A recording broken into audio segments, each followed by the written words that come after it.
All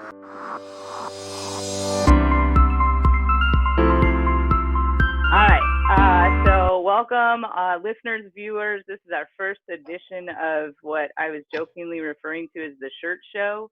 But we're going to spend 3 to 4 minutes with a duck. And today's duck is Master Sergeant Randon White from Golf Fight. So I'm going to give him some time to introduce himself before we get into the questions. Thanks, Sergeant White. Go ahead. Hey, shirt. Yeah.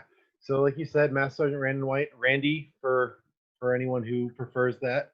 I am the flight chief for Golf Flight in the 34th. I'm also the SEL for Africa Division. I am a posture linguist by trade, but I've only been doing that for 7 years or so officially. Before that, I was a crew chief. I worked F-16s, both on the flight line, and then I was an instructor for a while. Married, have 3 kids, done some education, done some deployment, and so far it's been a good ride. 14 years in, and I've got, I always say, between 6 and 16 left to go. Yeah, who knows, right? Are you one of those you figure it out as you go and one day you decide not to quit your job kind of guys, or do you have plans along the way? I mean, that's usually how it ends up working out. Like, I like to make a lot of plans, and then I disregard them entirely for whatever is happening in the moment. Oh, that's so legit. I feel like that applies to a lot of people. I wish I was better at sticking to plans, but I'm absolutely not. All right, so I got some wacky questions for you. Maybe not wacky, but just to get to know you a little better, have some lighthearted fun, and distract me from some of the more official Zoom meetings that I'm spending my time in now. Sure. Do you have a boat?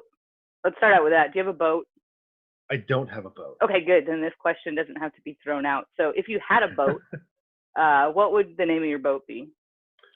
Ooh. Penelope. Penelope? Why? Don't know. First thing that came to mind, and I'm sticking with it. That's it. I think that's good. I think most people refer to boats and ships as a she anyway, so a female name seems to fit. Yeah. All right. In like today in the real world, what's the closest thing to real magic, do you think? Cell phones, smartphones specifically. Yeah, we had this conversation in my house. My kids were telling me the magic doesn't exist, and I emphatically proved that it does exist, and we use it constantly. Just because we can explain it doesn't mean it's not magic. Yeah, and I think it's one of those things, us old people probably like looking back and all the things that, oh man, I wish I could do this. I wish I had a magic wand and I could do this. Like, I definitely like, I feel like an old lady now when I look at my kids and I'm like, well, if you only knew how long it took to download an MP3 on Napster, and they're like, what? And I say, never mind. So yeah, I'm with you. Yeah. Definitely magic. Yeah, if you could be burned at the stake for it 100 years ago. Absolutely. Yeah, there you go. All right, I think this one's a little bit more serious, but I think still fun. If someone asked to be your apprentice, to learn everything it is that you know, what would you teach him? Oh man, so anybody who knows me well knows that my biggest hobby is collecting hobbies. So we would do so many things. It would be so fun. We'd scuba dive. We would paint miniatures. We would build and shoot guns. It would be just the most fun thing.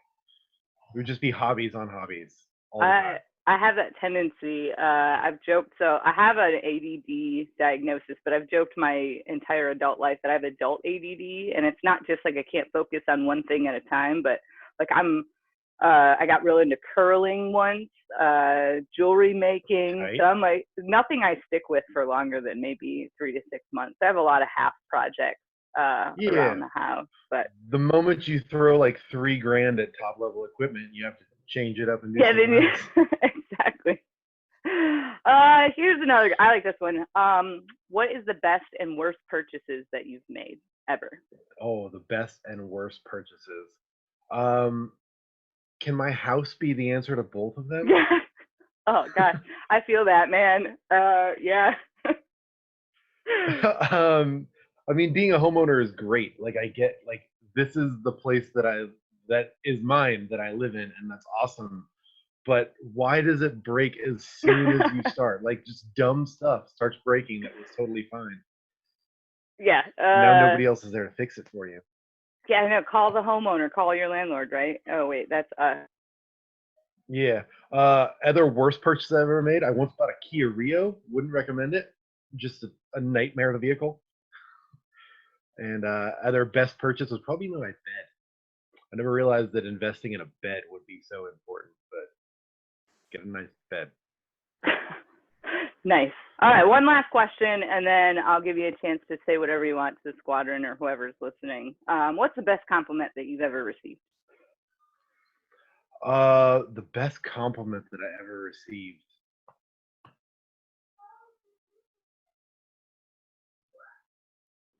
That's tough. For one, it's hard to remember good feedback sometimes. I've had a couple that are really sticking with me, so I'm gonna talk about a few of them. I think the coolest one from family was back around the time back when I was graduating basic training. We did the honor graduate ceremony, and right after, my dad came up and gave me a big hug and told me that that was the proudest he'd ever been of anybody, and that was a really cool one. Oh, that's a good Uh, one.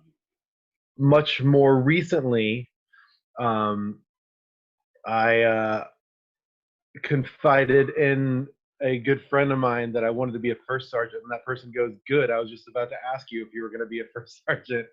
And that one, because I've wanted to be a shirt my entire life.